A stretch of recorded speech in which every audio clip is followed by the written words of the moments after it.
News top 9 ಗೆ ಸ್ವಾಗತ. ನಾನು ಅವಿನಾಶ್ ಶಿವನ್. ಗಲಭೆಕೋರರ ವಿರುದ್ಧ ಬುಲ್ಡೋಸರ್ ಅಸ್ತ್ರ ಪ್ರಯೋಗ. ಎಚ್ಡಿಕೆಗೆ ಏಕವಚನದಲ್ಲೇ ಕುಗ್ಗಿದಂತಹ ಗುಬ್ಬಿ ಮತ್ತೆ ತಾರಕಕ್ಕೆ ಇರದ ಪಠ್ಯವಾರ್. ಪಕ್ಷಿ ಉಳಿಸಲು ಹೋಗಿ ಜೀವ ಕಳ್ಕೊಂಡಂತಹ ಉದ್ಯಮಿ. ಲೋಕಲ್ ಟ್ರೈನ್ನಲ್ಲಿ ಯುವಕ ಯುವತಿಯರು ಡ್ಯಾನ್ಸ್. ಪೊಲೀಸ್ ಸಿಬ್ಬಂದಿಯೇ ಆತಂಕಗೊಂಡಿದ್ದು ಯಾಕೆ? ಇದೆಲ್ಲವನ್ನು ಕೂಡ ನೋಡೋಣ ನ್ಯೂಸ್ ಟಾಪ್ನಲ್ಲಿ. ದಳಪತಿಗೆ ಏಕವಚನದಲ್ಲೇ ಗುಬ್ಬಿ ಕುಕ್ಕಿದ್ದು ಹೇಗೆ? ಅವನೇನು ಕತ್ತೆ ಕಾಯ್ತಿದ್ನ ಅಂತ ಶ್ರೀನಿವಾಸ್ ಹೇಳಿದ್ದು ಯಾರಿಗೆ? ಎಚ್ಡಿಕೆ ಕಚ್ಚೆ ಬಾಯಿ ಎರಡೂ ಕೂಡ ಸರಿ ಇಲ್ಲ ಅಂತ ಹೇಳಿದ್ದು ಯಾರು? ನೋಡೋಣ ಗುಬ್ಬಿ ಬ್ರಹ್ಮಾಸ್ತ್ರ ನ್ಯೂಸ್ ಟಾಪ್ನಲ್ಲೇ. ಜೆಡಿಎಸ್ಗೆ ಮತ ಹಾಕದೆ ಅಡ್ಡ ಮತದಾನ ಮಾಡಿದ ಗುಬ್ಬಿ ಶಾಸಕ ಶ್ರೀನಿವಾಸ್ ಮನೆಗೆ ಮುತ್ತಿಗೆ ಹಾಕಲು ಜೆಡಿಎಸ್ ಕಾರ್ಯಕರ್ತರು ದಂಡೆತ್ತು ಬಂದಿದ್ರು. ಜೆಡಿಎಸ್ ಪಡೆಗೆ ಎದೆ ಕೊಟ್ಟು ನಿಂತಿದ್ದ ಗುಬ್ಬಿ ಶ್ರೀನಿವಾಸ್ ಸೈನ್ಯ ಬಂದ್ರು, ಅದೆಷ್ಟು ಜನ ಬರ್ತೀರೋ ಅನ್ನೋ ರೀತಿ ಸವಾಲು ಎಸೆದಿತ್ತು. ನಂತರ ಸಿನಿಮಾ ಸ್ಟೈಲ್ನಲ್ಲಿ ಆ ಕಡೆಯಿಂದ ಶ್ರೀನಿವಾಸ್ ವಿರುದ್ಧ ಘೋಷಣೆ ಕೂಗಿಕೊಂಡು ಜೆಡಿಎಸ್ ಕಾರ್ಯಕರ್ತರು ನುಗ್ಗಿದ್ರು. ಈ ಕಡೆಯಿಂದ ಗುಬ್ಬಿ ಶ್ರೀನಿವಾಸ್ ಮತ್ತು ಬೆಂಬಲಿಗರು ಎದೆಯುಬ್ಬಿಸಿ ನುಗ್ಗಿದ್ರು. ಬಳಿಕ ದೊಡ್ಡ ಹೈಡ್ರಾಮವೇ ನಡೆದುಬಿಡ್ತು. ಅವನಿಗೇನಾದ್ರು ಸಾಕಷ್ಟು ಅಲ್ಲಿ ಬಂದ್ ಮಾಡ್ಲಿ ಗುದ್ದಿಲಿ. ಮಾಜಿ ಸಿಎಂ ಎಚ್ಡಿಕೆ ವಿರುದ್ಧ ಗುಬ್ಬಿ ಶಾಸಕ ಶ್ರೀನಿವಾಸ್ ಸಿಡಿದೆದ್ದಿದ್ದಾರೆ. ಏಕವಚನದಲ್ಲಿ ವಾಗ್ದಾಳಿ ನಡೆಸಿದ ಶ್ರೀನಿವಾಸ್, ನಾನು ಬ್ಯಾಲೆಟ್ ಪೇಪರ್ ಸರಿಯಾಗಿಯೇ ತೋರಿಸಿದ್ದೇನೆ, ಅವನೇನು ಕತ್ತೆ ಕಾಯ್ತಿದ್ನ, ಹೆಬ್ಬೆಟ್ಟು ತೆಗಿ ಎನ್ನಬೇಕಿತ್ತು ಅಂತ ಕಿಡಿಕಾರಿದ್ದಾರೆ. ಅಷ್ಟಲ್ಲದೆ ನನ್ನನ್ನ ಮುಗಿಸಬೇಕು ಅಂತಲೇ ಎಚ್ಡಿಕೆ ಕ್ರಾಸ್ ವೋಟ್ ಮಾಡಿಸಿ ನನ್ನ ಮೇಲೆ ಹಾಕುತ್ತಿದ್ದಾರೆ, ಅವರೇ ಕ್ರಾಸ್ ವೋಟ್ ಮಾಡಿಸಿ ಗೂಬೆ ಕೂರಿಸುತ್ತಿದ್ದಾರೆ ಅಂತ ವಾಗ್ದಾಳಿಯನ್ನ ನಡೆಸಿದ್ದಾರೆ. ಬರ್ಲಿ ಯಾರು ಬರ್ತಾರೆ ಅಂತ. ನಾನು ಎಚ್ಡಿಕೆಗೆ ಹೆದರಿಕೊಂಡು ಕಚ್ಚೆ ಕಟ್ಟಿಲ್ಲ, ನನ್ನ ಮನಸ್ಸಾಕ್ಷಿಗೆ ವಿರುದ್ಧವಾಗಿ ನಾನು ನಡೆಯಲ್ಲ ಅಂತ ಗುಬ್ಬಿ ಶ್ರೀನಿವಾಸ್ ಎಚ್ಡಿಕೆ ವಿರುದ್ಧ ಕೆಂಡ ಕಾರಿದ್ದಾರೆ. ತುಮಕೂರಿನಲ್ಲಿ ವಾಗ್ದಾಳಿ ನಡೆಸಿದ ಗುಬ್ಬಿ, ನಾಚಿಕೆ ಮಾನ ಮರ್ಯಾದೆ ಇಲ್ಲ ಅವನಿಗೆ, ಗಂಟೆಗೊಂದು ಗಳಿಗೆಗೊಂದು ಹೇಳಿಕೊಂಡು ತಿರುಗ್ತಾನೆ. ಇವನನ್ನ ಯಾರಾದ್ರೂ ಲೀಡರ್ ಅಂತ ಹೇಳ್ತಾರ? ಅವನು ಉತ್ತಮನ? ಅವನು ಯಾವುದರಲ್ಲಿ ಉತ್ತಮ ಹೇಳಿ? ಬೆಳಿಗ್ಗೆ ಒಂದು ಹೇಳ್ತಾನೆ, ಸಂಜೆ ಒಂದು ಹೇಳ್ತಾನೆ ಅಂತ ವಾಗ್ದಾಳಿ ನಡೆಸಿದ್ದಾರೆ. ಜೆಡಿಎಸ್ ಪಕ್ಷದ ಬಹುಮತದ ಬಗ್ಗೆ ಭವಿಷ್ಯ ನುಡಿದಿರುವ ಗುಬ್ಬಿ ಶಾಸಕ ಶ್ರೀನಿವಾಸ್, ನಿನ್ನೆ ವೋಟಿಂಗ್ ವೇಳೆ ಬ್ಯಾಲೆಟ್ ಪೇಪರ್ ಮೇಲೆ ನಾನು ಹೆಬ್ಬೆಟ್ಟು ಇಟ್ಟುಕೊಂಡಿದ್ದನ್ನ ಅದನ್ನ ಕುಮಾರಸ್ವಾಮಿ ನೋಡಿದ್ನ, ಎಲ್ಲವನ್ನ ಕಲ್ಪನೆ ಮಾಡಿಕೊಂಡು ಹೇಳ್ತಾನೆ. ಅವನು ಅನಿರೀಕ್ಷಿತವಾಗಿ ಮುಖ್ಯಮಂತ್ರಿ ಆದವನು, ಇನ್ನೊಂದು ಜನ್ಮ ಎತ್ತಿ ಬಂದ್ರು ಇವನ ಪಕ್ಷಕ್ಕೆ ಬಹುಮತ ಬರಲ್ಲ, ಒಕ್ಕಲಿಗರನ್ನ ತುಳಿಯೋದೆ ಇವನ 1 ಪಾಯಿಂಟ್ ಅಜೆಂಡಾ.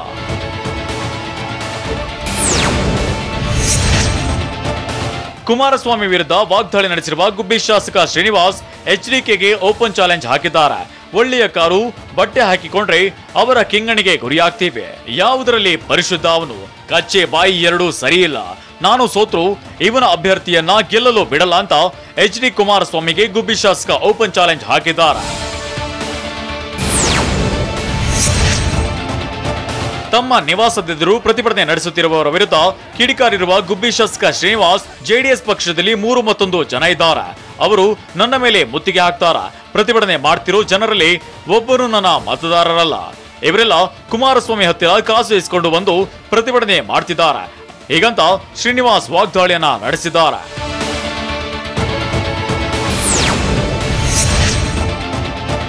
ಕಾಸು ಒಡೆಯದು, ಕಾಸು ಕೊಡೋದು ಎಚ್ಡಿಕೆ ಮಾಡೋ ಕೆಲಸ ಅಂತ ಶಾಸಕ ಶ್ರೀನಿವಾಸ್ ಮತ್ತೆ ವಾಗ್ದಾಳಿಯನ್ನ ನಡೆಸಿದ್ದಾರೆ.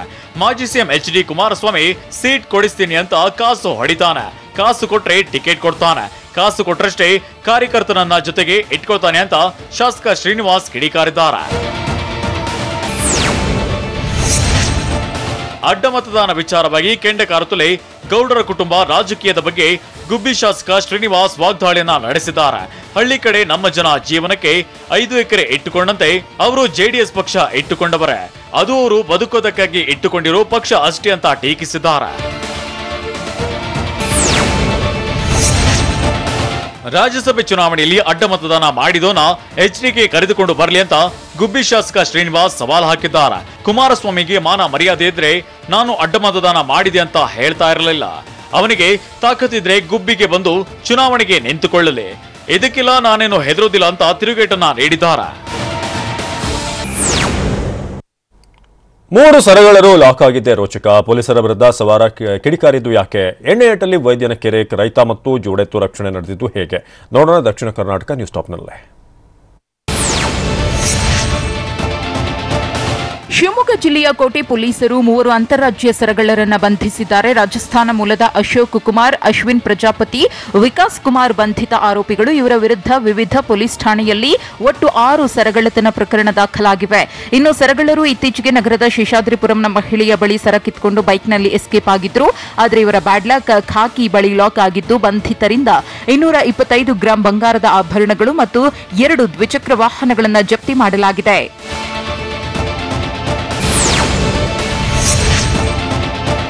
ಕೊಡಗು ಜಿಲ್ಲೆಯಲ್ಲಿ ಅಂತಾರಾಜ್ಯ ವಾಹನ ಕಳ್ಳರನ್ನು ಬಂಧಿಸಲಾಗಿದೆ. ಮಡಿಕೇರಿ ತಾಲೂಕಿನ ನಾಪೋಕ್ಲು ಪಟ್ಟಣದಲ್ಲಿ ಕಳೆದ ವಾರ ಜೀಪ್ ಒಂದು ಕಳ್ಳತನವಾಗಿತ್ತು.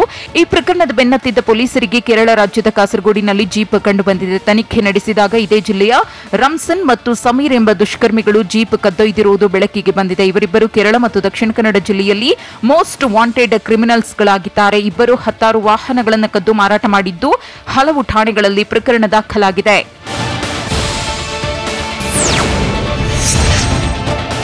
ದಂಡ ವಸೂಲಿಗಾಗಿ ಹೈವೇಗಿಳಿದಿದ್ದ ನೆಲಮಂಗಲ ಪೊಲೀಸರ ವಿರುದ್ಧ ಸವಾರ ಆಕ್ರೋಶ ವ್ಯಕ್ತಪಡಿಸಿದ್ದಾರೆ. ಆಸ್ಪತ್ರೆಗೆ ಬೈಕ್ನಲ್ಲಿ ತೆರಳುತ್ತಿದ್ದ ವೃದ್ಧನನ್ನು ಬಿಡದೆ ಹಣ ವಸೂಲಿ ಮಾಡುತ್ತಿದ್ದುದನ್ನು ಸವಾರ ಖಂಡಿಸಿದ್ದಾರೆ. ರೂಲ್ಸ್ ಬಗ್ಗೆ ಕಾಳಜಿ ಇಲ್ಲ, ಹಾಗಾಗಿ ಸವಾರರಿಗೆ ದಂಡದ ಬಿಸಿ ತೋರಿಸ್ತಾ ಇರುವುದಾಗಿ ಎಸ್ಐ ಜಯಂತಿ ಹೇಳ್ತಿದ್ದಾರೆ. ಬೆಂಗಳೂರಿನ ಹೊರವಲಯದಲ್ಲಿ ದಿನೇ ದಿನೇ ಡೆಡ್ಲಿ ಬೈಕ್ ವೀಲಿಂಗ್ ಹಾವಳಿ ಹೆಚ್ಚಾಗ್ತಿದೆ. ಬೆಳಿಗ್ಗೆ ಮತ್ತು ರಾತ್ರಿ ವೇಳೆ ರಾಷ್ಟ್ರೀಯ ಹೆದ್ದಾರಿ 4 ಹಾಗೂ ಜಾಲಹಳ್ಳಿ ಬಳಿ ಬೈಕ್ ವೀಲಿಂಗ್ ಮಾಡ್ತಿದ್ದಾರೆ. ಎಂಎಸ್ ಪಾಳ್ಯ ದಾಸರಹಳ್ಳಿಯ ಕೆಲ ಪುಂಡರು ಬೈಕ್ ವೀಲಿಂಗ್ ಮಾಡ್ತಾ ಇದ್ದು ಪೊಲೀಸರು ಕೂಡ ಸೈಲೆಂಟ್ ಆಗಿದ್ದಾರೆ.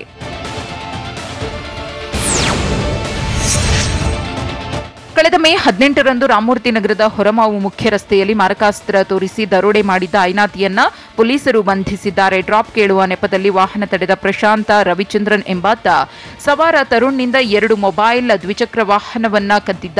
ರಾಮಮೂರ್ತಿ ನಗರ ಠಾಣೆಯಲ್ಲಿ ಪ್ರಕರಣ ದಾಖಲಾಗಿತ್ತು. ಆದರೆ ಈಗ ಪೊಲೀಸರು ಆರೋಪಿಯನ್ನ ಬಂಧಿಸಿ ಜೈಲೂಟ ಫಿಕ್ಸ್ ಮಾಡಿದ್ದಾರೆ.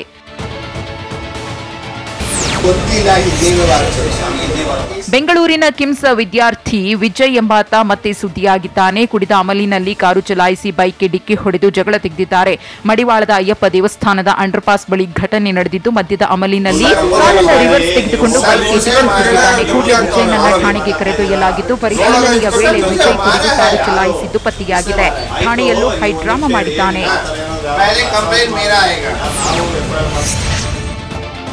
ಚಿಕ್ಕಬಳ್ಳಾಪುರ ತಾಲೂಕಿನ ಕಡೆಶೀಗಿನಹಳ್ಳಿಯಲ್ಲಿ ಜಮೀನು ಉಳುಮೆ ಮಾಡುವಾಗ ಆಕಸ್ಮಿಕವಾಗಿ 50 ಅಡಿ ಆಳದ ಬಾವಿಗೆ ಜೋಡೆತ್ತು ಮತ್ತು ರೈತ ಬಿದ್ದಿದ್ದಾರೆ. ವಿಷಯ ತಿಳಿದು ಸ್ಥಳಕ್ಕಾಗಮಿಸಿದ ಅಗ್ನಿಶಾಮಕ ಸಿಬ್ಬಂದಿ ರೈತ ಮುನೇಗೌಡ ಮತ್ತು ರೈತನ ಎತ್ತುಗಳನ್ನು ರಕ್ಷಣೆ ಮಾಡಿದ್ದಾರೆ. ಸದ್ಯ ಗಾಯಾಳು ರೈತನಿಗೆ ಜಿಲ್ಲಾಸ್ಪತ್ರೆಯಲ್ಲಿ ಚಿಕಿತ್ಸೆ ನೀಡಲಾಗುತ್ತಿದೆ.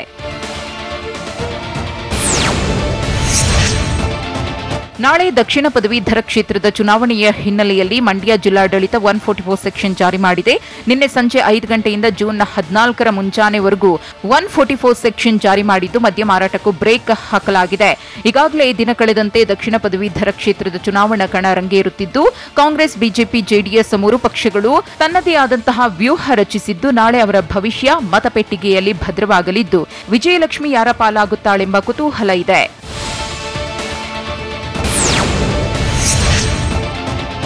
ಅಂತಾರಾಷ್ಟ್ರೀಯ ಯೋಗ ದಿನಾಚರಣೆಗಾಗಿ ಮೈಸೂರಿನಲ್ಲಿ ಭರ್ಜರಿಯಾಗಿ ಸಿದ್ಧತೆ ನಡೀತಾ ಇದೆ. ಈಗಾಗಲೇ ಮೈಸೂರಿನ ಜನತೆ ಯೋಗಾಭ್ಯಾಸದಲ್ಲಿ ತೊಡಗಿದ್ದು ಜೂನ್ 21ರಂದು ನಡೆಯಲಿರುವ ಯೋಗ ದಿನಾಚರಣೆಗೆ ರೆಡಿಯಾಗುತ್ತಿದ್ದಾರೆ. ಸಂಸದ ಪ್ರತಾಪ್ ಸಿಂಹ ಪುತ್ರಿಯೂ ಕೂಡ ಮನೆಯಲ್ಲೇ ಯೋಗಾಭ್ಯಾಸ ಮಾಡುತ್ತಿದ್ದಾರೆ. ಇನ್ನು ಯೋಗ ದಿನಾಚರಣೆ ದಿನ ಮೈಸೂರಿಗೆ ಪ್ರಧಾನಿ ಮೋದಿ ಆಗಮಿಸಲಿದ್ದಾರೆ. ಪೊಲೀಸ್ ಸಿಬ್ಬಂದಿಯ ಆತಂಕಗೊಂಡಿದ್ದು ಯಾಕೆ? ಬಸವರಾಜ ಹೊರಟ್ಟಿಗೆ ನೋಟಿಸ್, ಗೇಟ್ ಬಿದ್ದು ಶಾಲಾ ಬಾಲಕಿಗೆ ಗಾಯ. ಸರ್ಕಾರಿ ಲಾಂಛನದ ಬೋರ್ಡ್ ಅನ್ನು ತೆರವು ಮಾಡಿದ್ದು ಯಾಕೆ? ನೋಡೋಣ ಉತ್ತರ ಕರ್ನಾಟಕ ನ್ಯೂಸ್ ಟಾಪ್ನಲ್ಲಿ. ಹಾವೇರಿ ಜಿಲ್ಲೆಯ ರಾಣಿಬೆನ್ನೂರು ಗ್ರಾಮೀಣ ಪೊಲೀಸ್ ಠಾಣೆಯ ಕಟ್ಟಡ ಸಂಪೂರ್ಣ ಹಾಳಾಗಿದೆ. ಕಟ್ಟಡದ ಮೇಲ್ಛಾವಣಿ ಹಾಗೂ ಗೋಡೆಗಳು ಶಿಥಿಲಾವಸ್ಥೆ ತಲುಪಿದ್ದು ವಾಸಕ್ಕೆ ಯೋಗ್ಯವಲ್ಲ ಎಂಬಂತಾಗಿದೆ. ಆದರೂ ಪೊಲೀಸ್ ಸಿಬ್ಬಂದಿ ಮಾತ್ರ ಅನಿವಾರ್ಯವಾಗಿ ಹಳೆಯದಾಗಿರೋ ಕಟ್ಟಡದಲ್ಲಿಯೇ ಕರ್ತವ್ಯ ನಿರ್ವಹಿಸಬೇಕಾದ ಪರಿಸ್ಥಿತಿ ಎದುರಾಗಿದೆ. ಕಟ್ಟಡದ ಮೇಲ್ಛಾವಣಿಯ ಹೆಂಚುಗಳು ಅಲ್ಲಲ್ಲಿ ಒಡೆದು ಹೋಗಿದ್ದು ಅದ್ಯಾವಾಗ ಏನಾಗುತ್ತೋ ಅನ್ನೋ ಭೀತಿ ಪೊಲೀಸ್ ಅಧಿಕಾರಿಗಳು ಸಿಬ್ಬಂದಿಯನ್ನ ಕಾಡ್ತಿದೆ. ಸುರಪುರ ಸಂಸ್ಥಾನದ ರಾಜ ವೆಂಕಟಪ್ಪ ನಾಯಕ, ಬಿಆರ್ ಅಂಬೇಡ್ಕರ್ ಹಾಗೂ ಬಸವಣ್ಣರ ಪಠ್ಯಕ್ಕೆ ಕತ್ತರಿ ಹಾಕಿದ್ದನ್ನು ಖಂಡಿಸಿ ಯಾದಗಿರಿ ಜಿಲ್ಲೆಯಲ್ಲಿ ಪ್ರತಿಭಟನೆ ನಡೆಸಲಾಯಿತು. ಸುರಪುರ ನಗರದಲ್ಲಿ ದಲಿತ ಸಂಘಟನೆ ಪ್ರತಿಭಟನೆ ನಡೆಸಿ ರೋಹಿತ್ ಚಕ್ರತೀರ್ಥ ಮೇಲೆ ದೇಶದ್ರೋಹದ ಕೇಸ್ ಹಾಕಿ ಬಂಧಿಸುವಂತೆ ಒತ್ತಾಯಿಸಿದರು. ಇದಷ್ಟೇ ಅಲ್ಲ, ಪ್ರತಿಭಟನೆಯ ಬಳಿಕ ಸುರಪುರ ತಹಶೀಲ್ದಾರ್ ಮೂಲಕ ಸಿಎಂ ಬೊಮ್ಮಾಯಿಗೆ ಮನವಿ ಪತ್ರವನ್ನು ಸಲ್ಲಿಸಿದರು. ವಿಜಯನಗರ ಜಿಲ್ಲೆಯ ಹೊಸಪೇಟೆ ನಗರದಲ್ಲಿ ಸರ್ಕಾರದ ಲಾಂಛನ ಮತ್ತು ಹೆಸರುಗಳನ್ನು ಅಳವಡಿಸಿದ ಖಾಸಗಿ ವಾಹನಗಳನ್ನು ತಪಾಸಣೆ ನಡೆಸಲಾಯಿತು. ಪ್ರಾದೇಶಿಕ ಸಾರಿಗೆ ಕಚೇರಿ ಅಧಿಕಾರಿಗಳು 8 ವಾಹನಗಳ ಮೇಲೆ ಪ್ರಕರಣ ದಾಖಲಿಸಿದರು. ಹೊಸಪೇಟೆ ಪಟ್ಟಣದಲ್ಲಿ ಆರ್ಟಿಒ ಕಚೇರಿ ಅಧಿಕಾರಿಗಳು, ಸಂಚಾರಿ ಪೊಲೀಸರು ಜಂಟಿ ಕಾರ್ಯಾಚರಣೆ ನಡೆಸಿ ವಾಹನಗಳ ನೋಂದಣಿ ಬೋರ್ಡ್ಗಳನ್ನು ತೆರವುಗೊಳಿಸಿದರು. ಇದಿಷ್ಟೇ ಅಲ್ಲ, ರೂಲ್ಸ್ ಬ್ರೇಕ್ ಮಾಡಿದ ವಾಹನಗಳಿಗೆ ದಂಡ ವಿಧಿಸಿದರು.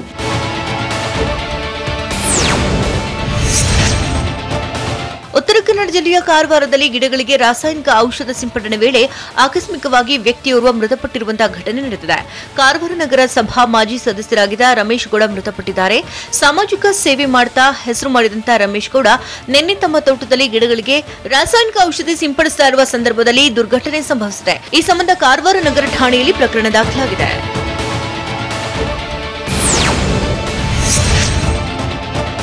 ಚಿತ್ರದುರ್ಗಕ್ಕೆ ಇದೇ ಜೂನ್ 18ರಂದು ಬಿಜೆಪಿ ರಾಷ್ಟ್ರೀಯ ಅಧ್ಯಕ್ಷ ಜೆಪಿ ನಡ್ಡಾ ಭೇಟಿ ನೀಡಲಿದ್ದಾರೆ.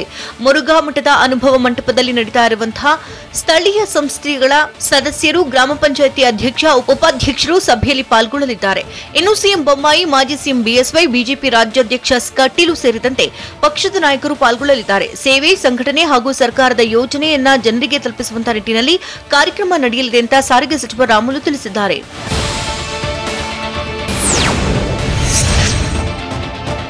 ಪಶ್ಚಿಮ ಪದವೀಧರ ಶಿಕ್ಷಕರ ಕ್ಷೇತ್ರದ ಬಿಜೆಪಿ ಅಭ್ಯರ್ಥಿ ಬಸವರಾಜ ಹೊರಟ್ಟಿಗೆ ಬೆಳಗಾವಿ ಪ್ರಾದೇಶಿಕ ಆಯುಕ್ತ ಅಮ್ಲನ್ ಆದಿತ್ಯ ಬಿಸ್ವಾನ್ ನೋಟಿಸ್ ನೀಡಿದ್ದಾರೆ. ಬಸವರಾಜ ಪಥ ಅನ್ನೋ ಪುಸ್ತಕವನ್ನ ರಾಜ್ಯ ಮಾಧ್ಯಮಿಕ ಶಾಲಾ ನೌಕರರ ಸಂಘ ಪ್ರಕಟಿಸಿತ್ತು. ಆದರೆ ಪುಸ್ತಕದ ಮುಖಪುಟದ ಮೇಲೆ ರಾಷ್ಟ್ರೀಯ ಲಾಂಛನ ಹಾಗೂ ಪರಿಷತ್ ಸಭಾಪತಿ ಪೀಠದ ದುರ್ಬಳಕೆ ಮಾಡಿಕೊಂಡಿರುವ ಆರೋಪ ಕೇಳಿಬಂದಿದೆ. ಈ ಹಿನ್ನೆಲೆಯಲ್ಲಿ ಹೊರಟ್ಟಿಯವರಿಗೆ ವಿವರಣೆ ಕೇಳಿ ನೋಟಿಸ್ ನೀಡಲಾಗಿದೆ ಅಂತ ಪ್ರಾದೇಶಿಕ ಆಯುಕ್ತ ಅಮ್ಲನ್ ಆದಿತ್ಯ ಬಿಸ್ವಾನ್ ಹೇಳಿದ್ದಾರೆ. ಚಿತ್ರದುರ್ಗ ನಗರದ ಖಾಸಗಿ ಹೋಟೆಲ್ನಲ್ಲಿ ಬಿಜೆಪಿ ಸಭೆ ನಡೆಯಿತು. ಇದೇ ವೇಳೆ ಜೆಡಿಎಸ್ ಮುಖಂಡ ಪಟೇಲ್ ಜೆಎಂ ತಿಪ್ಪೇಸ್ವಾಮಿ ಜೆಡಿಎಸ್ ತೊರೆದು ಬಿಜೆಪಿ ಸೇರ್ಪಡೆಗೊಂಡರು. ಕಳೆದ ಎಲೆಕ್ಷನ್ನಲ್ಲಿ ಮೊಳಕಾಲ್ಮೂರು ವಿಧಾನಸಭಾ ಕ್ಷೇತ್ರದಿಂದ ಜೆಡಿಎಸ್ ಅಭ್ಯರ್ಥಿಯಾಗಿ ಪರಾಭವಗೊಂಡಿದ್ದಂಥ ತಿಪ್ಪೇಸ್ವಾಮಿ ನಿನ್ನೆ ಬೆಂಬಲಿಗರ ಜೊತೆ ಕಮಲ ಹಿಡಿದರು. ಮೊಳಕಾಲ್ಮೂರು ಶಾಸಕ ಹಾಗೂ ಸಾರಿಗೆ ಸಚಿವ ಶ್ರೀರಾಮುಲು, ಶಾಸಕ ತಿಪ್ಪಾರೆಡ್ಡಿ ಹಾಗೂ ಬಿಜೆಪಿ ಜಿಲ್ಲಾಧ್ಯಕ್ಷ ಎ ಮುರಳಿ ಪಕ್ಷದ ಬಾವುಟ ನೀಡಿ ಬಿಜೆಪಿಗೆ ಬರಮಾಡಿಕೊಂಡರು.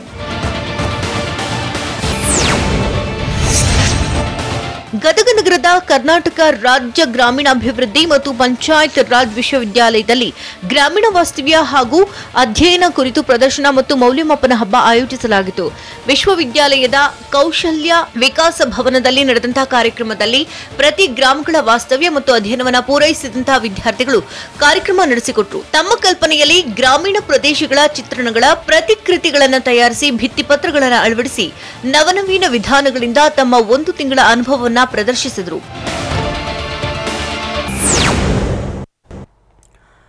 ತನಿಖಾ ಸಂಸ್ಥೆಗಳನ್ನು ಬಳಸಿಕೊಂಡು ಬಿಜೆಪಿ ಕಾಟ ಕೊಡ್ತಾ ಇದೆಯಾ? ಈ ಬಗ್ಗೆ ಕೆಪಿಸಿಸಿ ಅಧ್ಯಕ್ಷ ಡಿಕೆಶಿ ಹೇಳಿದ್ದಾದ್ರೂ ಏನು? ಸೂಲಿ ಬೆಲೆ ಸ್ವಯಂ ಘೋಷಿತ ತತ್ವಜ್ಞಾನಿ ಅಂತ ಹೇಳಿದ್ದಾದ್ರೂ ಯಾರು ಅಂತ ನೋಡೋಣ ಟಾಪ್ ಫೈಟ್ ನ್ಯೂಸ್ ಟಾಪ್ 9 ನಲ್ಲಿ.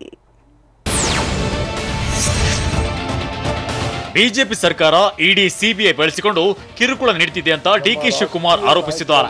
ಬೆಂಗಳೂರಿನಲ್ಲಿ ಮಾತನಾಡಿದ ಡಿಕೆಶಿ, ಕಾಂಗ್ರೆಸ್ ರಾಷ್ಟ್ರೀಯ ನಾಯಕರಾದ ರಾಹುಲ್ ಗಾಂಧಿ, ಸೋನಿಯಾ ಗಾಂಧಿ ದೇಶಕ್ಕೆ ತ್ಯಾಗವನ್ನ ಮಾಡಿದವರು.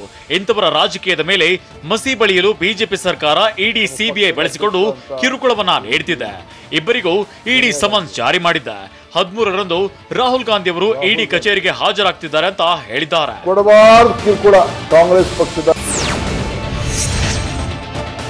ಇತಿಹಾಸಕಾರರ ಬಗ್ಗೆ ಕೆಣಕುವ ಕೆಲಸ ಆಗಬಾರದು ಅಂತ ಸಾರಿಗೆ ಸಚಿವ ಬಿ ಶ್ರೀರಾಮುಲು ಹೇಳಿದ್ದಾರೆ. ಚಿತ್ರದುರ್ಗದಲ್ಲಿ ಮಾತನಾಡಿದ ರಾಮುಲು, ಪಠ್ಯಪುಸ್ತಕ ಪರಿಷ್ಕರಣೆ ಸಮಿತಿ ವಿಸರ್ಜನೆ ಆಗಿದೆ. ಸಮಿತಿ ವಿಸರ್ಜನೆ ಬಳಿಕವೂ ವಿವಾದ ಸೃಷ್ಟಿ ಏಕೆ ಅಂತ ಪ್ರಶ್ನೆ ಮಾಡಿದ್ದಾರೆ. ಪಠ್ಯ ಪರಿಷ್ಕರಣೆ ಬಗ್ಗೆ ಸಿಎಂ ಮುಕ್ತ ಚರ್ಚೆಗೆ ಚಿಂತನೆಯನ್ನ ಹೊಂದಿದ್ದಾರೆ. ಕಾಂಗ್ರೆಸ್ ರಾಜಕಾರಣಕ್ಕಾಗಿ ವಿವಾದ ಸೃಷ್ಟಿಸುತ್ತಿದೆ, ಇದರಲ್ಲಿ ಏನು ಹುರುಳಿಲ್ಲವೆಂದು ಸಾರಿಗೆ ಸಚಿವರು ತಲೆ ಕೊಡಬಿದ್ದಾರೆ.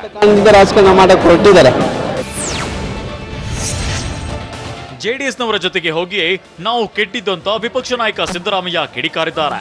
ಮೈಸೂರಿನಲ್ಲಿ ಜೆಡಿಎಸ್ ವಿರುದ್ಧ ವಾಗ್ದಾಳಿ ನಡೆಸಿದ ಸಿದ್ದರಾಮಯ್ಯ ಎಂಪಿ ಚುನಾವಣೆಯಲ್ಲಿ ಅವರ ಜೊತೆ ಹೋಗಿ ನಾವು ಕೆಟ್ಟಿದ್ದೆವು. ಎಚ್ಡಿಕೆ ಸಿಎಂ ಆಗಲು ನಾವು ಸಪೋರ್ಟ್ ಮಾಡಿರಲಿಲ್ವಾ? ನಾವು ಈ ಬಾರಿ ಅಲ್ಪಸಂಖ್ಯಾತ ಅಭ್ಯರ್ಥಿಯನ್ನ ಹಾಕಿದ್ದೆವು. ಬಿಜೆಪಿ ಗೆಲ್ಲಬಾರದು ಅನ್ನೋದಾಗಿದ್ರೆ ನಮಗೆ ಬೆಂಬಲಿಸಬೇಕಿತ್ತೆಂದು ಜೆಡಿಎಸ್ ವಿರುದ್ಧ ಬೇಸರವನ್ನ ವ್ಯಕ್ತಪಡಿಸಿದ್ದಾರೆ. ಬಿಜೆಪಿ ಗೆಲ್ಲಬಾರದು ಅನ್ನೋದಾಗಿದ್ರೆ ಆರ್ಎಸ್ಎಸ್ ಬಗ್ಗೆ ಪ್ರತ್ಯೇಕ ಪುಸ್ತಕವನ್ನೇ ತಗೋಬನ್ನಿ, ನಾವು ಬೇಡ ಅನ್ನೋದಿಲ್ಲ, ಆದ್ರೆ ಅದರಲ್ಲಿ ಸತ್ಯಾಂಶ ಹೇಳಬೇಕು ಎಂದು ಕಾಂಗ್ರೆಸ್ ಶಾಸಕ ಪ್ರಿಯಾಂಕ್ ಖರ್ಗೆ ವಾಗ್ದಾಳಿಯನ್ನ ನಡೆಸಿದ್ದಾರೆ. ಮೈಸೂರಿನಲ್ಲಿ ಮಾತನಾಡಿದ ಖರ್ಗೆ, ಇತಿಹಾಸದಲ್ಲಿ ಏನಾಗಿದೆ ಅದನ್ನ ಹೇಳಿ. 52 ವರ್ಷ ನಿಮ್ಮ ಕಚೇರಿಯಲ್ಲಿ ಯಾಕೆ ರಾಷ್ಟ್ರಧ್ವಜ ಹಾರಿಸಲಿಲ್ಲ? ಹೆಗ್ಡೆವಾರ್ ಭಾಷಣ ಯಥಾವತ್ ಹಾಕಬೇಕು. ರಾಷ್ಟ್ರಧ್ವಜದ ಬಗ್ಗೆ ಅವರಿಗೆ ಏನು ಅನಿಸಿಕೆ ಇತ್ತು? ಯಾಕೆ ನೀವು ಗಾಂಧಿ ಕೊಂದಿರಿ? ಇದೆಲ್ಲವನ್ನ ಪಟ್ಟಿ ಮಾಡಿ ಅಂತ ಸಂಘ ಪರಿವಾರದವರಿಗೆ ತಿರುಗೇಟನ್ನ ನೀಡಿದ್ದಾರೆ.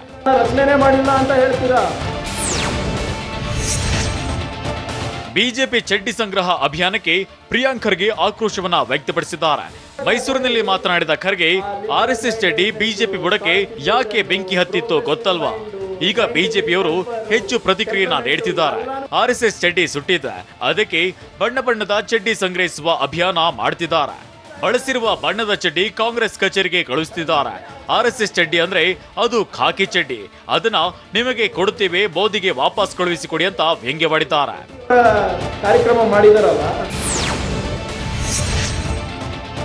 ಮಾತೆತ್ತಿದೆ ಕಾಂಗ್ರೆಸ್ ಸಿದ್ದರಾಮಯ್ಯರನ್ನ ಎಚ್ಡಿಕೆ ಬೈಯುತ್ತಾರೆ. ಎಚ್ಡಿಕೆಗೆ ಮೈ ಮೇಲೆ ದೇವರು ಬಂದಿದ್ಯಾ, ದೇವ ಬಂದಿದ್ಯಾ ಅಂತ ಕೆಪಿಸಿಸಿ ವಕ್ತಾರ ಎಂ ಲಕ್ಷ್ಮಣ್ ಪ್ರಶ್ನೆ ಮಾಡಿದ್ದಾರೆ. ಮೈಸೂರಿನಲ್ಲಿ ಮಾತನಾಡಿದ ಲಕ್ಷ್ಮಣ್, ಎಚ್ಡಿಕೆ ಅವರೇ, ನಿಮಗೆ ನಾಚಿಕೆ ಮಾನ ಮರ್ಯಾದೆ ಇದೆಯಾ? ಜಾತ್ಯತೀತ ಎಂಬುದಕ್ಕೆ ನಿಮಗೆ ಯಾವುದೇ ನೈತಿಕತೆ ಇಲ್ಲ. ನಿಮ್ಮ ಪಕ್ಷದ ಜಾತ್ಯತೀತ ಪದ ಕಿತ್ತಾಕೆ, ಇದರ ಬೆಲೆ ನಿಮಗೆ ಗೊತ್ತಿಲ್ಲ. ಬಿಜೆಪಿ 3ನೇ ಅಭ್ಯರ್ಥಿ ಗೆದ್ದಿದ್ರೆ ಇದಕ್ಕೆ ನೀವೇ ನೇರ ಹೊಣೆ ಎಂದು ವಾಗ್ದಾಳಿಯನ್ನ ನಡೆಸಿದ್ದಾರೆ.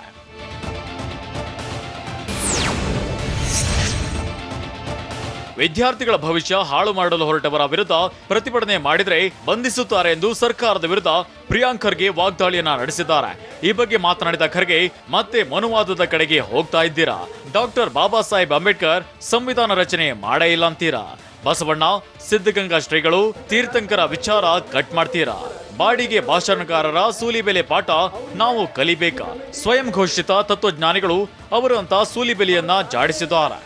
ಬಾಡಿಗೆ ಭಾಷಣಕಾರರೆಲ್ಲ ಬಂದು ಪ್ರತಾಪ್ ಸಿಂಹಗೆ ಬಹಿರಂಗವಾಗಿ ಚರ್ಚೆಗೆ ಆಹ್ವಾನ ನೀಡಿದ ಲಕ್ಷ್ಮಣ್, ಜೂನ್ 24ರ ಒಳಗೆ ಬಹಿರಂಗ ಚರ್ಚೆಗೆ ಬರುವಂತೆ ಆಹ್ವಾನವನ್ನ ನೀಡಿದ್ದಾರೆ. ಸಂಸದ ಪ್ರತಾಪ್ ಸಿಂಹಗೆ ಕೆಪಿಸಿಸಿ ವಕ್ತಾರ ಎಂ ಲಕ್ಷ್ಮಣ್ ಸವಾಲ್ ಹಾಕಿದ್ದು, ಮೈಸೂರು ನಗರ ಜಿಲ್ಲೆಗೆ ಸಿದ್ದರಾಮಯ್ಯ ಕೊಡುಗೆ ಏನಿದೆ ಅಂತ ದಾಖಲೆ ಸಮೇತ ನಾನು ಬರ್ತೇನೆ, ನೀವು ರೆಡಿ ಇರಿ ಅಂತ ಪ್ರತಾಪ್ ಸಿಂಹಗೆ ಹೇಳಿದ್ದಾರೆ. ಅಲ್ಲದೆ 24ರ ಒಳಗೆ ನೀವು ಸಮಯ ಸ್ಥಳವನ್ನ ಹೇಳದಿದ್ರೆ ನಿಮ್ಮ ಕಚೇರಿಗೆ ನಾನೇ ನೇರವಾಗಿ ಬರ್ತೀನಿ ಅಂತ ಎಚ್ಚರಿಕೆ ನೀಡಿದ್ದಾರೆ.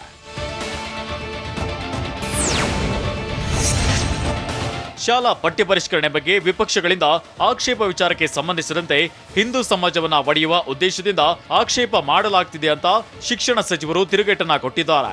ಹಾಸನದಲ್ಲಿ ಮಾತನಾಡಿದ ಪ್ರಾಥಮಿಕ ಶಿಕ್ಷಣ ಸಚಿವ ಬಿಸಿ ನಾಗೇಶ್, ಸಿದ್ದರಾಮಯ್ಯ ಸಿಎಂ ಆಗಿದ್ದಾಗ ಕುವೆಂಪು ಪಠ್ಯಕ್ಕೆ ಕತ್ತರಿಯನ್ನ ಹಾಕಿದ್ರು. ಈ ಬಗ್ಗೆ ಮೊದಲು ಉತ್ತರಿಸಿ ಆಮೇಲೆ ನನ್ನ ಬಗ್ಗೆ ಪ್ರಶ್ನಿಸಲಿ ಅಂತ ಸಿದ್ದರಾಮಯ್ಯ ಹೇಳಿಕೆಗೆ ಸಚಿವ ಬಿಸಿ ನಾಗೇಶ್ ತಿರುಗೇಟನ್ನ ನೀಡಿದ್ದಾರೆ.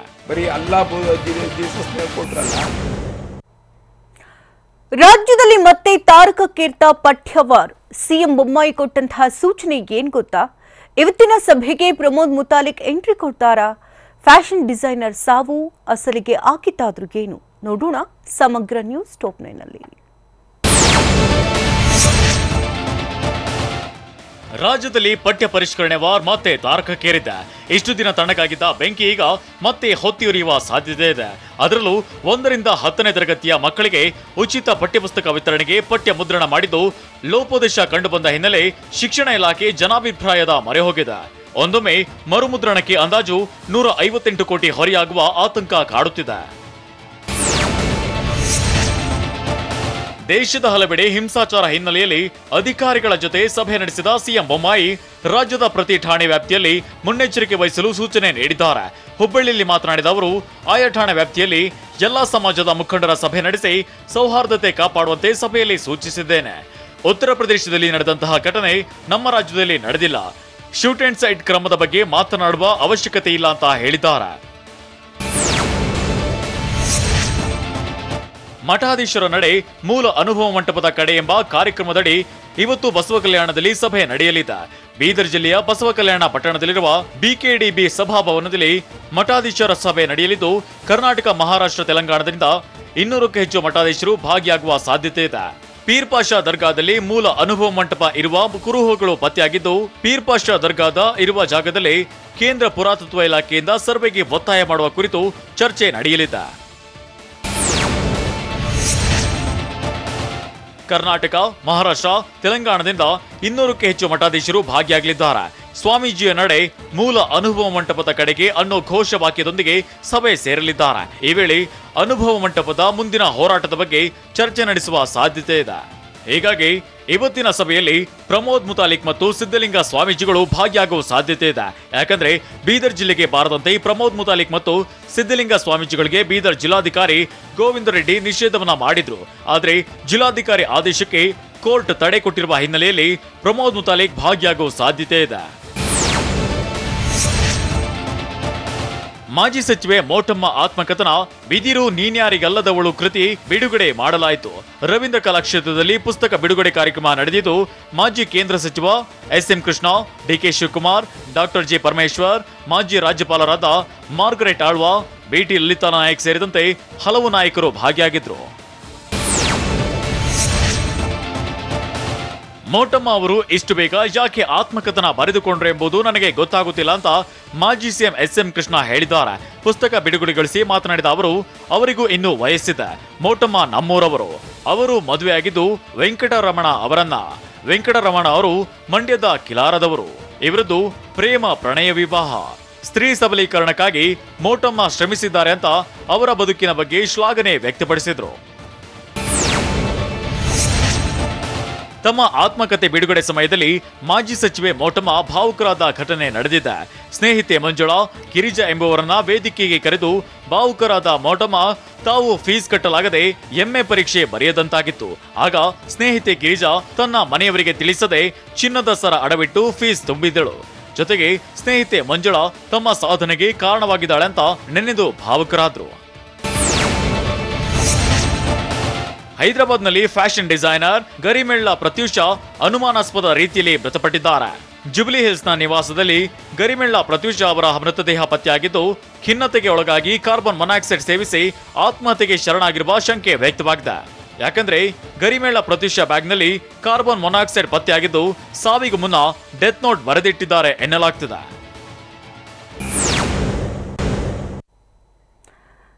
ಇವತ್ತು ಫ್ರೀಡಂ ಪಾರ್ಕ್ನಲ್ಲಿ ಕಹಳೆ ಮುಳುಗಿಸುತ್ತಾ ಜೆಡಿಎಸ್. ಈದ್ಗಾ ಮೈದಾನದಲ್ಲಿ ಹೈಡ್ರಾಮಾ ನಡೆದಿದ್ದಾದ್ರೂ ಯಾಕೆ? ಆ ಒಂದು ಏರಿಯಾದಲ್ಲಿ ಹೆಚ್ಚಾಯ್ತು ಬೈಕ್ ವೀಲಿಂಗ್ ಹಾವಳಿ. ದರೋಡೆಕೋರ ಅರೆಸ್ಟ್ ಆಗಿದ್ದಾದ್ರೂ ಹೇಗೆ ಅಂತ ನೋಡೋಣ ಬೆಂಗಳೂರು ನ್ಯೂಸ್ ಟಾಪ್ 9ನಲ್ಲಿ. ರಾಜ್ಯಸಭಾ ಚುನಾವಣೆಯಲ್ಲಿ ಶಾಸಕರ ಖರೀದಿ ಖಂಡಿಸಿ ಇವತ್ತು ಜೆಡಿಎಸ್ ಪ್ರತಿಭಟನೆ ನಡೆಸಲಿದೆ.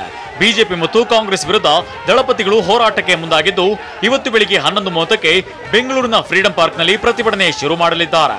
ಜೆಡಿಎಸ್ ರಾಜ್ಯಾಧ್ಯಕ್ಷ ಸಿಎಂ ಇಬ್ರಾಹಿಂ ನೇತೃತ್ವದಲ್ಲಿ ಹೋರಾಟ ನಡೆಯಲಿದ್ದು, ರಾಜ್ಯಸಭಾ ಚುನಾವಣೆಯಲ್ಲಿ ಬಿಜೆಪಿ ಮತ್ತು ಕಾಂಗ್ರೆಸ್ಗೆ ಅಡ್ಡ ಮತದಾನ ಮಾಡಿದ ಶಾಸಕ ಶ್ರೀನಿವಾಸ್ ಗೌಡ ಮತ್ತು ಗುಬ್ಬಿ ಶ್ರೀನಿವಾಸ್ ನಡವಳಿಕೆ ವಿರೋಧಿಸಿ ಹೋರಾಟ ನಡೆಸಲಿದ್ದಾರೆ.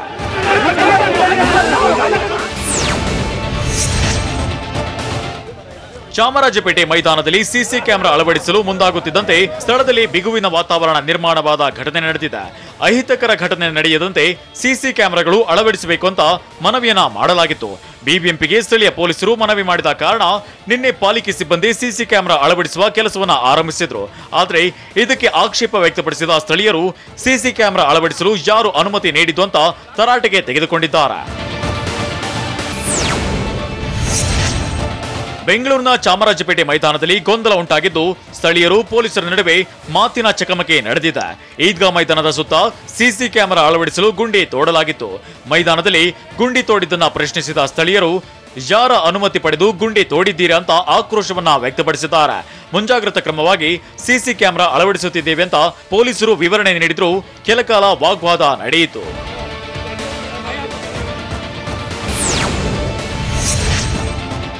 ಬೆಂಗಳೂರಿನ ಚಾಮರಾಜಪೇಟೆ ಮೈದಾನದಲ್ಲಿ ಹೈಡ್ರಾಮಾವೇ ನಡೆದಿದ್ದು, ಮೈದಾನದಲ್ಲಿ ಸ್ಥಳೀಯ ಹಿಂದೂಗಳು ಮತ್ತು ಮುಸ್ಲಿಮರು ಜಮಾವಣೆಗೊಂಡಿದ್ರು. ಪರಿಸ್ಥಿತಿ ತಿಳಿಗೊಳಿಸಲು ಪೊಲೀಸ್ ಸಿಬ್ಬಂದಿ ಹರಸಾಹಸ ಪಟ್ಟಿದ್ದು ಬಿಬಿಎಂಪಿ ಸಹಕಾರದಲ್ಲಿ ಸಿಸಿ ಕ್ಯಾಮೆರಾ ಅಳವಡಿಕೆ ಕೆಲಸ ನಡೆಯುತ್ತಿದೆ. ನಮ್ಮ ಜೊತೆ ಸಹಕರಿಸಿ ಅಂತ ಪೊಲೀಸರು ಮನವಿ ಮಾಡಿಕೊಂಡಿದ್ರು. ವರ್ಕ್ ಆರ್ಡರ್ ಇಲ್ಲದೆ ಹೇಗೆ ಕಾಮಗಾರಿಯನ್ನ ನಡೆಸುತ್ತಿದ್ದೀರಿ? ಹೀಗಾಗಿ ಸಿಸಿ ಕ್ಯಾಮೆರಾ ಅಳವಡಿಕೆಗೆ ಬಿಡಲ್ಲ ಅಂತ ಹಿಂದೂ ಸಂಘಟನಾ ಕಾರ್ಯಕರ್ತರು ಕೆಲಕಾಲ ಪಟ್ಟನ್ನ ಹಿಡಿದಿದ್ದಾರೆ. ಬೆಂಗಳೂರಿನ ಹೊರವಲಯದಲ್ಲಿ ದಿನೇ ದಿನೇ ಡೆಡ್ಲಿ ಬೈಕ್ ವೀಲಿಂಗ್ ಹಾವಳಿ ಹೆಚ್ಚಾಗ್ತಿದೆ. ಬೆಳಿಗ್ಗೆ ಹಾಗೂ ರಾತ್ರಿ ವೇಳೆ ರಾಷ್ಟ್ರೀಯ ಹೆದ್ದಾರಿ 4 ಹಾಗೂ ಜಾಲಹಳ್ಳಿ ಬಳಿ ಬೈಕ್ ವೀಲಿಂಗ್ ಮಾಡ್ತಿದ್ದಾರೆ. ಎಂಎಸ್ ಪಾಳ್ಯ ದಾಸರಹಳ್ಳಿಯ ಕೆಲ ಪುಂಡರು ಬೈಕ್ ವೀಲಿಂಗ್ ಮಾಡ್ತಿದ್ದು ಪೊಲೀಸರು ಕೂಡ ಸೈಲೆಂಟ್ ಆಗಿದ್ದಾರೆ.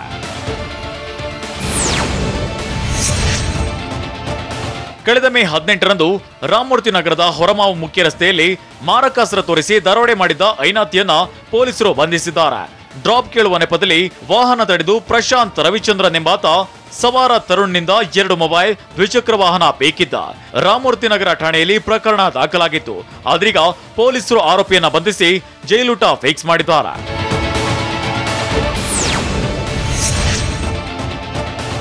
ಬೆಂಗಳೂರಿನ ಕಿಮ್ಸ್ ವಿದ್ಯಾರ್ಥಿ ವಿಜಯ್ ಎಂಬಾತ ಮತ್ತೆ ಸುದ್ದಿಯಾಗಿದ್ದಾರೆ. ಕುಡಿದ ಅಮಲಿನಲ್ಲಿ ಕಾರು ಚಲಾಯಿಸಿ ಬೈಕ್ಗೆ ಡಿಕ್ಕಿ ಹೊಡೆದು ಜಗಳ ತೆಗೆದಿದ್ದಾರೆ. ಮಡಿವಾಳ ಅಯ್ಯಪ್ಪ ದೇವಸ್ಥಾನದ ಅಂಡರ್ ಪಾಸ್ ಬಳಿ ಘಟನೆ ನಡೆದಿದ್ದು, ಮದ್ಯದ ಅಮಲಿನಲ್ಲಿ ಕಾರು ರಿವರ್ಸ್ ತೆಗೆದುಕೊಂಡು ಬೈಕ್ಗೆ ಡಿಕ್ಕಿ ಹೊಡೆದಿದ್ದಾನೆ. ಕೂಡಲೇ ವಿಜಯನನ್ನ ಠಾಣೆಗೆ ಕರೆದೊಯ್ದಿದ್ದ ಸವಾರ ರಮೇಶ್ ಪರಿಶೀಲನೆ ವೇಳೆ ವಿಜಯ್ ಕುಡಿದು ಕಾರು ಚಲಾಯಿಸಿದ್ದು ಪತ್ತೆಯಾಗಿದೆ. ಠಾಣೆಯಲ್ಲೂ ಹೈಡ್ರಾಮಾ ಮಾಡಿದ್ದಾನೆ.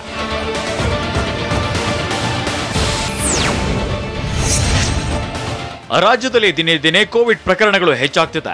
ರಾಜ್ಯದಲ್ಲಿ ನಿನ್ನೆ 562 ಕೋವಿಡ್ ಪ್ರಕರಣಗಳು ಪತ್ತೆಯಾಗಿದ್ದು, ಬೆಂಗಳೂರಿನಲ್ಲಿ 545 ಜನರ ಮೇಲೆ ಕೊರೋನಾ ಸವಾರಿ ಮಾಡಿದೆ. ಸದ್ಯ ರಾಜ್ಯದಲ್ಲಿ 3187 ಕೊರೋನಾ ಕೇಸ್ ಆಕ್ಟಿವ್ ಆಗಿದ್ದು, ರಾಜ್ಯದಲ್ಲಿ ಕೋವಿಡ್ ಪಾಸಿಟಿವಿಟಿ ದರ 2.07%. ದಂಡ ವಸೂಲಿಗಾಗಿ ಹೈವೇಗಿಳಿದಿದ್ದ ನೆಲಮಂಗಲ ಪೊಲೀಸರ ವಿರುದ್ಧ ಸವಾರ ಆಕ್ರೋಶವನ್ನ ಹೊರಹಾಕಿದ್ದಾನೆ. ಆಸ್ಪತ್ರೆಗೆ ಬೈಕ್ನಲ್ಲಿ ತೆರಳುತ್ತಿದ್ದ ವೃದ್ಧನನ್ನ ಬಿಡದೆ ಹಣ ವಸೂಲಿ ಮಾಡುತ್ತಿದ್ದುದನ್ನ ಸವಾರ ಖಂಡಿಸಿದ್ದಾನೆ. ರೂಲ್ಸ್ ಬಗ್ಗೆ ಕಾಳಜಿ ಇಲ್ಲ, ಹೀಗಾಗಿ ಸವಾರರಿಗೆ ದಂಡದ ಬಿಸಿ ತೋರಿಸುತ್ತಿರುವುದಾಗಿ ಎಸ್ಐ ಜಯಂತಿ ಹೇಳಿದ್ದಾರೆ.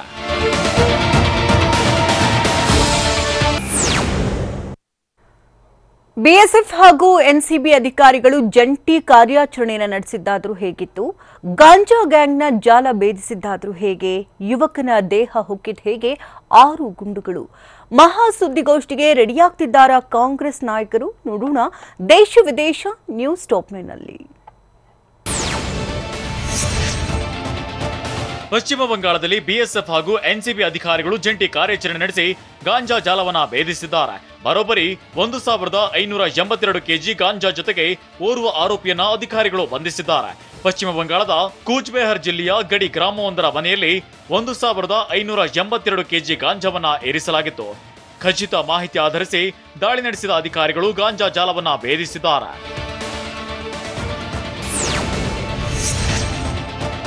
ಲೈಂಗಿಕ ಕಿರುಕುಳ ನೀಡಿದ ಆರೋಪ ಹಿನ್ನೆಲೆಯಲ್ಲಿ ವಿರುದುನಗರದ ಖಾಸಗಿ ಕಾಲೇಜಿನ ಚೇರ್ಮನ್ ಅನ್ನ ತಮಿಳುನಾಡು ಪೊಲೀಸರು ಬಂಧಿಸಿದ್ದಾರೆ. ಖಾಸಗಿ ಕಾಲೇಜಿನ ಚೇರ್ಮನ್ ದಾಸ್ವೇನ್ ಜಾನ್ ಕ್ರೇಸ್ ವಿದ್ಯಾರ್ಥಿನಿಗೆ ಲೈಂಗಿಕ ಕಿರುಕುಳ ನೀಡುವ ವಿಡಿಯೋ ಕಾಲೇಜಿನಲ್ಲಿ ಹರಿದಾಡಿತು. ವಿಡಿಯೋ ಆಧರಿಸಿ ವಿದ್ಯಾರ್ಥಿನಿಯೊಬ್ಬಳು ದೂರು ನೀಡಿದ್ಲು. ಕೂಡಲೇ ಆರೋಪಿಯನ್ನ ಬಂಧಿಸುವಂತೆ ವಿದ್ಯಾರ್ಥಿಗಳು ಪ್ರತಿಭಟನೆಯನ್ನ ನಡೆಸಿದ್ರು. ಹೀಗಾಗಿ ಕೇಸ್ ದಾಖಲಿಸಿಕೊಂಡ ಅರುಪುಕೊಟ್ಟೈ ಪೊಲೀಸರು ಕಾಲೇಜಿನ ಚೇರ್ಮನ್ ಅನ್ನ ಬಂಧಿಸಿದ್ದಾರೆ. ಜುಲೈ 18ರಂದು ನಡೆಯುವ ರಾಷ್ಟ್ರಪತಿ ಚುನಾವಣೆ ಸಂಬಂಧ ಕಾಂಗ್ರೆಸ್ ಅಧ್ಯಕ್ಷೆ ಸೋನಿಯಾ ಗಾಂಧಿ ಕೆಲ ವಿಪಕ್ಷ ನಾಯಕರನ್ನ ಸಂಪರ್ಕಿಸಿದ್ದಾಗಿ ಕಾಂಗ್ರೆಸ್ ಹೇಳಿದೆ. ಇನ್ನು ಈಗಾಗಲೇ ಪಶ್ಚಿಮ ಬಂಗಾಳದ ಸಿಎಂ ಮಮತಾ ಬ್ಯಾನರ್ಜಿ ಚುನಾವಣೆಯ ಕಾರ್ಯತಂತ್ರಗಳ ಬಗ್ಗೆ ಚರ್ಚಿಸಲು ಜೂನ್ 15ಕ್ಕೆ ದೆಹಲಿಯಲ್ಲಿ ಸಭೆ ಕರೆದಿದ್ದಾರೆ. Kerala CM, Delhi CM, Tamil Nadu CM ಸೇರಿದಂತೆ 22 ವಿಪಕ್ಷ ನಾಯಕರಿಗೆ ಪತ್ರ ಬರೆದಿರುವ ಮಮತಾ ಬ್ಯಾನರ್ಜಿ ಈ ದೇಶದ ಎಲ್ಲ ಪ್ರಗತಿಪರ ಶಕ್ತಿಗಳು ಒಗ್ಗಟ್ಟಾಗಿ ದೇಶ ವಿಭಜಕ ಶಕ್ತಿಯನ್ನ ವಿರೋಧಿಸಬೇಕು ಅಂತ ಕರೆ ಕೊಟ್ಟಿದ್ದಾರೆ.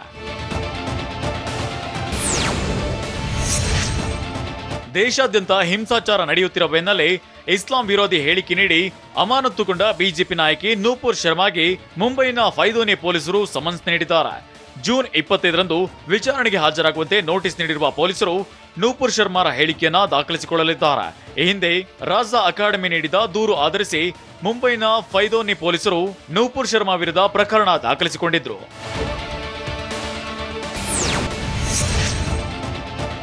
ಅಫ್ಘಾನಿಸ್ತಾನದಲ್ಲಿ ತಾಲಿಬಾನ್ ಆಡಳಿತ ಆರಂಭವಾಗಿದ್ರೂ ಪದೇ ಪದೇ ಬಾಂಬ್ ಸ್ಫೋಟಗಳು ಸಂಭವಿಸುತ್ತಲೇ ಇದೆ.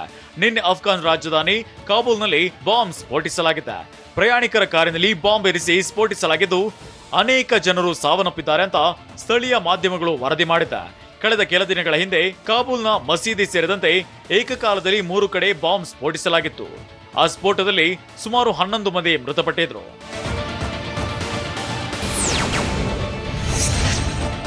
ಇಸ್ಲಾಂ ವಿರೋಧಿ ಹೇಳಿಕೆ ನೀಡಿ ಅಮಾನತುಗೊಂಡ ಬಿಜೆಪಿ ನಾಯಕಿ ನೂಪುರ್ ಶರ್ಮಾ ಕ್ಷಮೆ ನಮಗೆ ಅಗತ್ಯವಿಲ್ಲ. ಕಾನೂನು ತನ್ನದೇ ಆದ ಕ್ರಮವನ್ನ ತೆಗೆದುಕೊಳ್ಳುತ್ತಿದೆ ಅಂತ ಎಐಎಂಐಎಂ ಮುಖ್ಯಸ್ಥ ಅಸಾದುದ್ದೀನ್ ಓವೈಸಿ ಹೇಳಿದ್ದಾರೆ. ದೇಶಾದ್ಯಂತ ಮುಸ್ಲಿಮರು ನಡೆಸುತ್ತಿರುವುದು ಹಿಂಸಾಚಾರವಲ್ಲ, ಹಿಂಸಾಚಾರವನ್ನ ತಡೆಯುವುದು ಸರ್ಕಾರದ ಕರ್ತವ್ಯ ಅಂತ ಓವೈಸಿ ಸರ್ಕಾರಕ್ಕೆ ಚಾಟಿ ಬೀಸಿದ್ದಾರೆ. ಇನ್ನು ರಾಂಚಿಯಲ್ಲಿ ಜನರ ಮೇಲೆ ಪೊಲೀಸರು ನಡೆಸಿದ ಗುಂಡಿನ ದಾಳಿಯನ್ನ ಓವೈಸಿ ಖಂಡಿಸಿದ್ದಾರೆ. ನ್ಯಾಷನಲ್ ಹೆರಾಲ್ಡ್ ಅಕ್ರಮ ಹಣ ವರ್ಗಾವಣೆ ಪ್ರಕರಣದಲ್ಲಿ ಸೋನಿಯಾ ಗಾಂಧಿ ಹಾಗೂ ರಾಹುಲ್ ಗಾಂಧಿಗೆ ಇಡಿ ಸಮನ್ಸ್ ನೀಡಿದ ಹಿನ್ನೆಲೆ ಇಂದು ದೇಶದಾದ್ಯಂತ ಕಾಂಗ್ರೆಸ್ ನಾಯಕರು ಸುದ್ದಿಗೋಷ್ಠಿ ನಡೆಸಲಿದ್ದಾರೆ. ಬಿಜೆಪಿ ಸರ್ಕಾರ ರಾಜಕೀಯ ದುರುದ್ದೇಶಕ್ಕಾಗಿ ತನಿಖಾ ಸಂಸ್ಥೆಗಳನ್ನ ತನ್ನ ಕೈಗೊಂಬೆಯಾಗಿ ಬಳಸಿಕೊಳ್ಳುತ್ತಿದೆ ಅಂತ ಕಾಂಗ್ರೆಸ್ನ ನಾಯಕರು ಆರೋಪಿಸಲಿದ್ದಾರೆ. ಇನ್ನು ಜೂನ್ 13ರಂದು ರಾಹುಲ್ ಗಾಂಧಿ, ಜೂನ್ 23ರಂದು ಸೋನಿಯಾ ಗಾಂಧಿ ಇಡಿ ಅಧಿಕಾರಿಗಳ ವಿಚಾರಣೆಗೆ ಹಾಜರಾಗಲಿದ್ದಾರೆ. ಸೇಡು ತೀರಿಸಿಕೊಳ್ಳಲು ಪಂತ್ ತಂಡ ಸಜ್ಜಾಗಿದೆಯಾ? ಟೀಮ್ ಗೆಲ್ಲಲು ನಡೆಸಿರುವಂತಹ ಪ್ಲಾನ್ ಆದ್ರೂ ಏನು? T20 ವಿಶ್ವಕಪ್ಗೆ ಉಮ್ರಾನ್ ಆಯ್ಕೆಯಾಗ್ತಾರಾ? ತೆಲುಗು ಹುಡುಗನನ್ನೇ ಮದುವೆ ಆಗ್ತಾರಾ ಸಾಯಿ ಪಲ್ಲವಿ? ನೋಡೋಣ ಕ್ರೀಡೆ ಮತ್ತು ಸಿನಿಮಾ ನ್ಯೂಸ್ ಟಾಪ್ 9ನಲ್ಲಿ. ಇಂದು ಒಡಿಶಾದ ಕಟಕ್ನಲ್ಲಿ ನಡೆಯುವ 2ನೇ T20 ಪಂದ್ಯದಲ್ಲಿ ದಕ್ಷಿಣ ಆಫ್ರಿಕಾ ವಿರುದ್ಧ ಸೇಡು ತೀರಿಸಿಕೊಳ್ಳಲು ಟೀಂ ಇಂಡಿಯಾ ಸಜ್ಜಾಗಿದೆ. ಆರಂಭಿಕ ಪಂದ್ಯ ಸೋತಿರುವ ಪಂತ್ ಪಡೆ ಇಂದಿನ ಪಂದ್ಯದಲ್ಲಿ ಗೆಲ್ಲಬೇಕಾದ ಒತ್ತಡದಲ್ಲಿದೆ. ಎಷ್ಟೇ ಅಲ್ಲ, ಇಂದಿನ ಪಂದ್ಯದಲ್ಲಿ ಭಾರತ ಗೆಲ್ಲಲೇಬೇಕು. ಇಲ್ಲಾಂದ್ರೆ 5 ಪಂದ್ಯಗಳ ಈ T20 ಸರಣಿ ಹರಿಣಗಳ ಪಾಲಾಗುವ ಸಾಧ್ಯತೆ ಇದೆ. ಹೀಗಾಗಿ ತಂಡದಲ್ಲಿ ಬೌಲಿಂಗ್ ಬಣವನ್ನ ಇನ್ನಷ್ಟು ಬಲಗೊಳಿಸಿಕೊಳ್ಳುವ ಅನಿವಾರ್ಯತೆ ಇದೆ.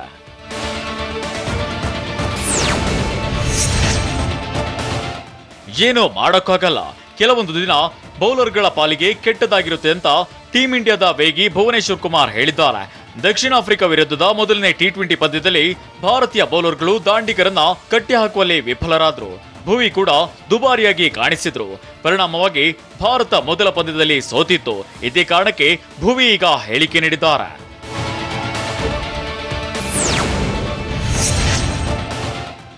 ಮಾಜಿ ವಿಶ್ವ ಚಾಂಪಿಯನ್ ವಿಶ್ವನಾಥನ್ ಆನಂದ್ ನಾರ್ವೆಯಲ್ಲಿ ನಡೆದ ಚೆಸ್ ಟೂರ್ನಿಯಲ್ಲಿ ತೃತೀಯ ಸ್ಥಾನಕ್ಕೆ ತೃಪ್ತಿಪಟ್ಟಿದ್ದಾರೆ.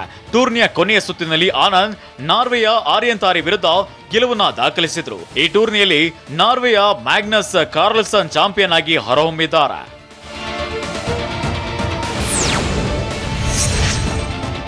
ಅಕ್ಟೋಬರ್ನಲ್ಲಿ ನಡೆಯಲಿರುವ T20 ವಿಶ್ವಕಪ್ನಲ್ಲಿ ಭಾರತದ ಯುವ ವೇಗಿ ಉಮ್ರಾನ್ ಮಲಿಕ್ಗೆ ಟೀಂ ಇಂಡಿಯಾದಲ್ಲಿ ಸ್ಥಾನ ಕೊಡಬೇಕೋ ಬೇಡವೋ ಎಂಬ ಬಗ್ಗೆ ಚರ್ಚೆಯಾಗುತ್ತಿದೆ. ಈ ಬಗ್ಗೆ ಪ್ರತಿಕ್ರಿಯಿಸಿರುವ ಭಾರತದ ಮಾಜಿ ಕೋಚ್ ರವಿಶಾಸ್ತ್ರಿ, ವಿಶ್ವಕಪ್ಗೆ ಉಮ್ರಾನ್ ಆರಿಸಿದ್ರೆ ಅದು ಬಹಳ ಬೇಗ ಆಗುತ್ತದೆ. ಆತನಿಗೆ ರೆಡ್ ಬಾಲ್ನಿಂದ ಆಡಿಸಬೇಕು. ಆತ ಇನ್ನೊಂದಿಷ್ಟು ಅನುಭವ ಮೈಗೂಡಿಸಿಕೊಳ್ಳುವವರೆಗೂ ಕಾಯಬೇಕು ಎಂದಿದ್ದಾರೆ.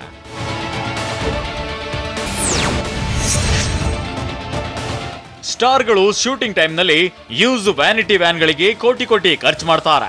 ಇದೀಗ ನಟಿ ಶಿಲ್ಪಾ ಶೆಟ್ಟಿ ಈಗ ಹೊಸದಾಗಿ ಕ್ಯಾರಿ ವ್ಯಾನ್ ತೆಗೆದುಕೊಂಡಿದ್ದು ಸಖತ್ ಲಕ್ಸುರಿ ಆಗಿದೆ. ಈ ವ್ಯಾನ್ SSK ಎಂದು ತಮ್ಮ ವ್ಯಾನಿಟಿ ವ್ಯಾನ್ಗೆ ಹೆಸರಿಡಲಾಗಿದ್ದು ಇದರಲ್ಲಿ ಕಿಚನ್, ಹೇರ್ ವಾಶ್ರೂಮ್ ಇರುವಂತೆ ಡಿಸೈನ್ ಮಾಡಿಸಿದ್ದಾರೆ.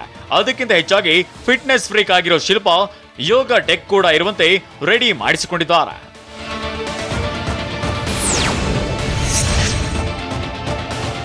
Arjun Reddy fame director Sandeep Reddy Vanga Bollywood superstar Ranbir ಕಪೂರ್ಗೆ ಆಕ್ಷನ್ ಕಟ್ ಹೇಳ್ತಿದ್ದಾರೆ.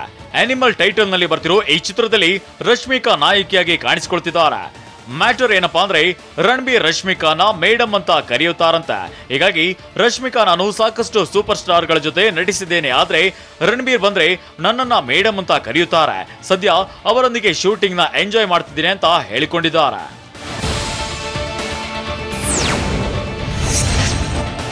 ಸ್ಯಾಂಡಲ್ವುಡ್ ನ ಚಾಕ್ಲೇಟ್ ಬಾಯ್ ಧರ್ಮಕೀರ್ತಿ ರಾಜ್ ಖಡಕ್ ಆಗಿ ಬೆಳ್ಳಿ ಪರದೆ ಮೇಲೆ ಅಬ್ಬರಿಸೋಕೆ ರೆಡಿಯಾಗಿದ್ದಾರೆ.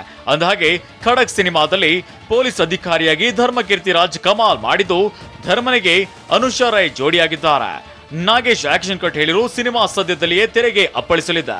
ಅಂದಹಾಗೆ ಈಗಾಗಲೇ ಖಡಕ್ ಸಿನಿಮಾದ ಸದ್ದಿಲ್ಲದೆ ಹಾಡಿಗೆ ಸ್ಟಾರ್ಗಳು ಹಾಗೂ ಫ್ಯಾನ್ಸ್ಗಳು ಫಿದಾ ಆಗಿದ್ದಾರೆ.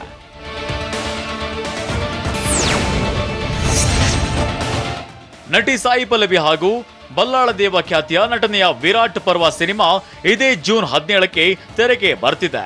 ತೆಲುಗು ಮಂದಿ ಇದೀಗ ಸಾಯಿ ಪಲ್ಲವಿಯನ್ನ ಲೇಡಿ ಪವನ್ ಕಲ್ಯಾಣ್ ಅಂತ ಕರೆಯುತ್ತಿದ್ದು, ಸಾಯಿ ಪಲ್ಲವಿಗೆ ಅಭಿಮಾನಿಗಳು ದಿನೇ ದಿನೇ ಜಾಸ್ತಿ ಆಗ್ತಿದ್ದಾರೆ.